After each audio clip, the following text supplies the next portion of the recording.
All right, so this section is called optimization. The word optimize means to make the best or most effective use of a situation or resource. So this aligns with what we're learning about in calculus, because one of the last things that we've been talking about is how to find maxes and mins of things, right?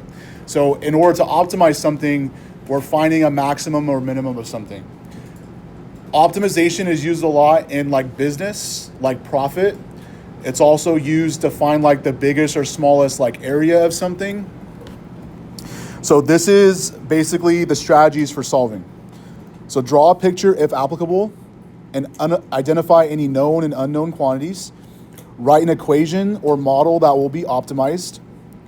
Write your equation in a single variable. This is like the most important step. Once you've done that, determine the desired max or min value with calculus techniques, and then determine the domain or endpoints of your equation to verify if the endpoints represent a max or a min, okay? Like I said, the AP splits this into two sections. So steps 1 through 3, this is today, 5.10.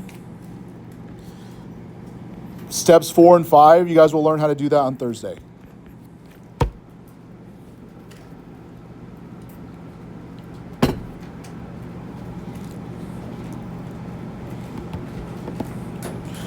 So like I said, in this section, all we're doing is setting up equations. We don't actually have to solve them. So if you look at problem number 1, it says find two numbers whose sum is 30 and whose product is as large as possible. So what I want you guys to do is I want you guys to underline this, because if you're finding something that is as large as possible, what does that sound like it's asking us to find? A maximum. So this is the same thing as a maximum. Okay? So generally when we do these, most of the time you'll have two equations. So right now we don't know what the two numbers are, right? But we know that if we add them together, what do they equal? 30. So I'm going to say that x plus y is equal to 30. Do we know what the product of these two numbers are?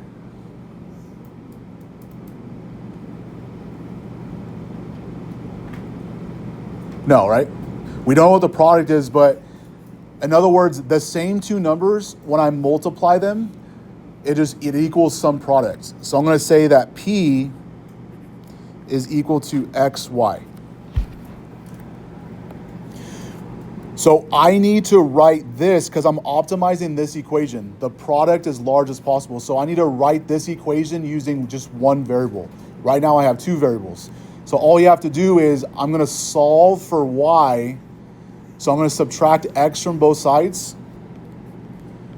So if I subtract x from both sides, do you guys agree I'm going to get y is equal to 30 minus x? And then what I could do is I know that y is the same thing as 30 minus x, so I'm going to substitute that in for y right here. So take this and plug it in right there. So if I do that, P is going to be equal to x times 30 minus x. And then I can make this nicer by, can't I just distribute this x? So what's P? P equals what? 30 times x is 30x. X times negative x squared. So this would be your answer for this problem. Of course, did we actually find the number yet? So this isn't the answer, but for this homework, this would be the answer because you're just finding the equation.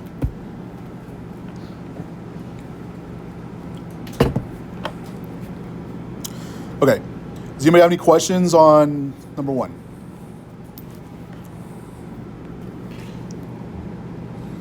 All right. What point on the graph y equals square root of x is closest to the point 5, 0?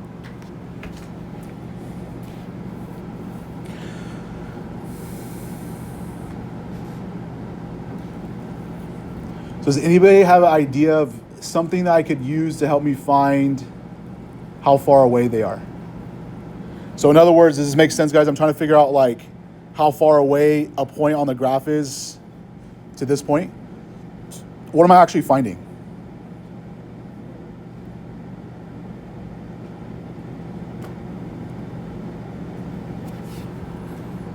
So I'm going to draw a picture. Just draw a point on the curve. Do you guys agree I'm trying to find this length, right? What's another word for length? How far apart things are? Starts with a D. Distance. Don't we have a distance formula in algebra? Yeah, we do. So I can use the distance formula to find how far away these are. So the distance formula is x2 minus x1 squared plus y2 minus y1 squared. So hopefully you guys remember that from another class. Do you guys agree this point right here is 5, 0? This is where this gets tricky, is because what are the coordinates of this point? Do you guys agree that whatever this point is, it's going to be x comma something? Because the first coordinate's always x. What's the y value? Well, don't we know that y is the same thing as square root of x? So the y coordinate right here is going to be square root of x.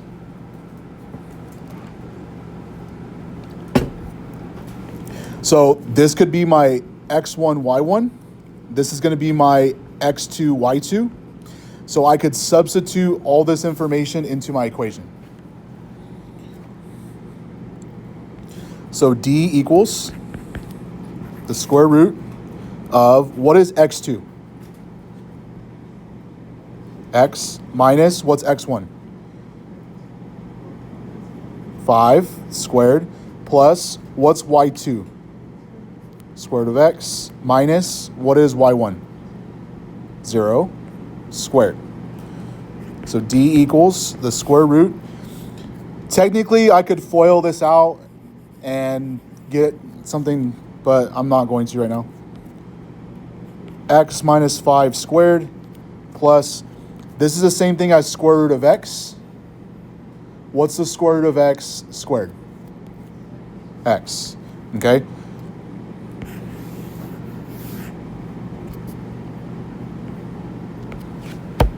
So this is the equation we would have to optimize.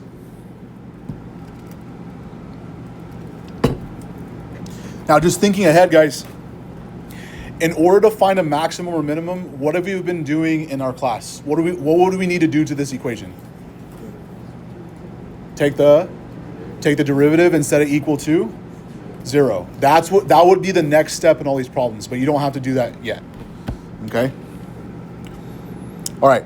This right here is a classic optimization problem. I see these all the time on AP questions. Okay?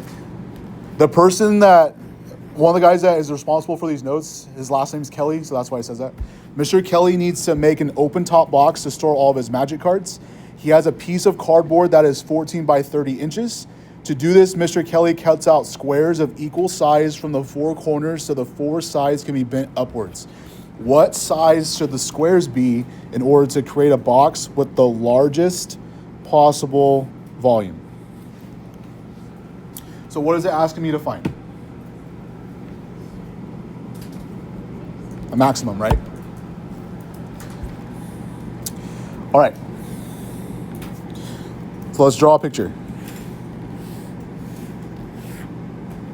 Here's my piece of cardboard. It says that the cardboard is 14 by 30. What else do we know that he did?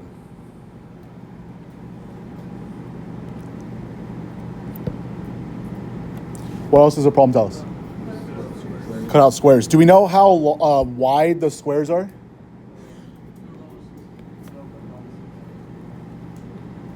But do we know like how many inches or anything over the squares?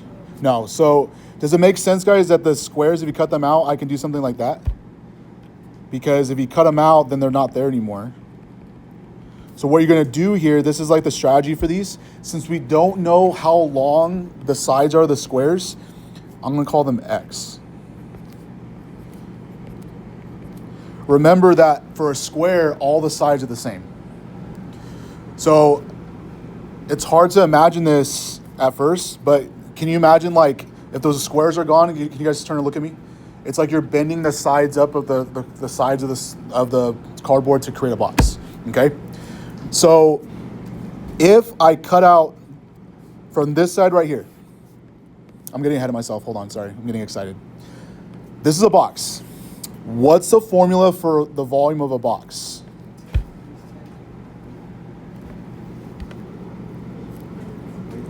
What's up?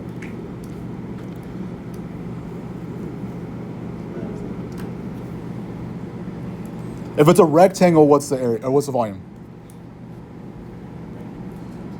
Length times width times height, because it's volume, it's 3D. Okay, so if this is the width, this is the length, okay? If this side length's 30, if I cut out this square and this square, aren't I cutting out an X and an X? How many X's do I have on this side? 2 of them, right? So this side length for the volume of the box is going to be 30 minus 2x, because this is gone and this is gone if I cut out the square. So it's going to be 30 minus 2x times, same idea. For the width, if it's 14 and then I cut out an x and an x, it's going to be 14 minus 2x. And then the height. If this is folded upwards, how tall is each corner? It's just x. Okay? So what's nice about this is just a polynomial. To figure out what this equation is, I just have to multiply everything out. Okay? So luckily for you guys, I already did it. So if I multiply this out, I'm going to get 420, don't laugh, minus 60x minus 28x plus 4x squared, and then all that times x. Do you guys agree I can just combine like terms and then take all that and multiply it by x? Does that make sense?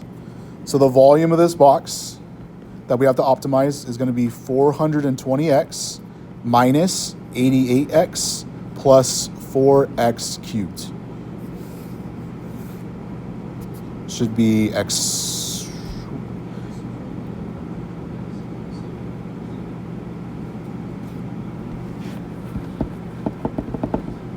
What happened? Yes. Thanks.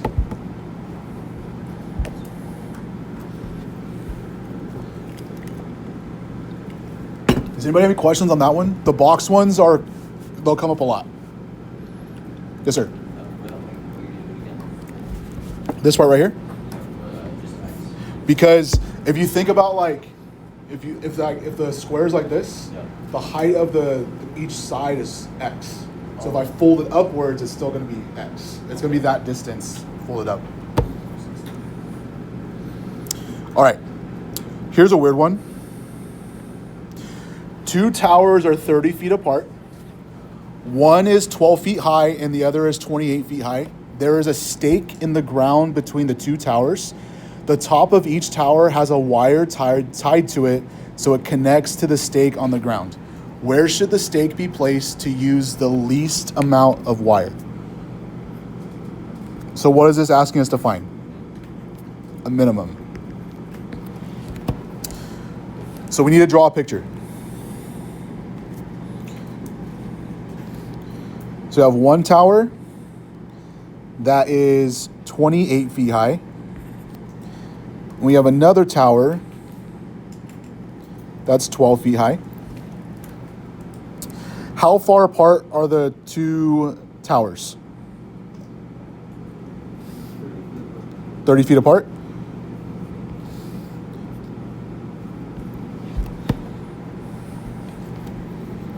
Okay. Between the two towers, we know that there's a stake in the ground, right? You guys follow me? We know that at the top of each tower, there's a wire that is connected to the stake. Okay, so what shape is both these going to form? It's going to form a triangle. So a wire is going to be connected to here, and a wire is going to be connected to here. And conveniently, it's a right triangle. Okay. Now, we know that the whole distance between this point of the tower and this point of this tower is 30, right? Do we know how far away that each tower is away from the stake? So what I'm going to do is, I know that this whole length is 30. So what I could say is, this distance is going to be x, and then this distance right here is going to be 30 minus x. And the way that I can say that is because if I added this plus this, what would happen to the x's? They would just cancel out. So then you'd still get that they're 30 feet apart. Okay? So in order to figure out the wire lengths of each one, we don't know how long this wire is or this wire is. Cool. So this is going to be wire 1, and this is going to be wire 2.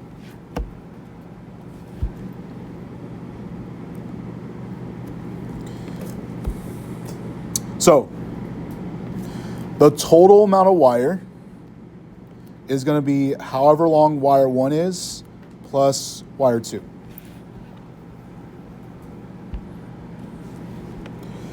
Since this is a right triangle, what could I do to find how long this side is? Pythagorean theorem. A squared plus B squared equals C squared. Okay?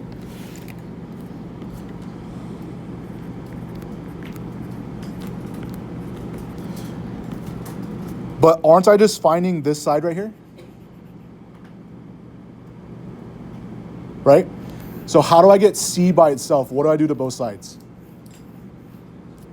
Do you guys agree I can just square root both sides? So in other words, if I square this and then take the square root of all that, I'll get what W1 is. And same thing for this. If I square this, add them together and take the square root of that, that'll be what this is. So this is going to be the square root of, this is going to be 28 squared plus 30 minus x squared plus the square root of x squared plus 12 squared. And I could clean this up if I wanted to, but am I actually solving this yet? No. So I'm just going to leave this alone. Whoa, that was weird. So this is how you set these up, okay? Like I said, this isn't the end of the problem because what you'd have to do is take the derivative of this and then set it equal to 0 to figure out the actual answer, which we'll do Thursday.